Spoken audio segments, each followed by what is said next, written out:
আজ সন্ধ্যার থেকেই আমার মনটা কেমন মোগলাই মোগলাই করে উঠছিল। বড়বাবুকে তাই ফোন করলাম।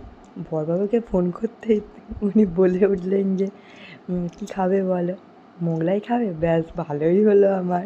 আমার যেটা ইচ্ছা ছিল সেটা উনিই বলে দিলেন। ব্যাস নিয়ে চলে এলো রাত্রিতে মোগলাই। খেতে শুরু করলাম আমি। সত্যি আলুর দমটার মোগলাইটাও বেশ দারুণ ছিল, ইয়াম্মি ইয়াম্মি, দারুণ খেতে লাগলো। মানে আলুর দমটার সাথে মোগলাইটা দিয়ে বেশ সুস্বাদু খাবার। একটা স্যালাডটাও দারুণ ছিল। পেটুক মানুষ তো সবসময় খাওয়া দাওয়ারই চিন্তা ভাবনা থাকে। খেয়েও ফেললাম।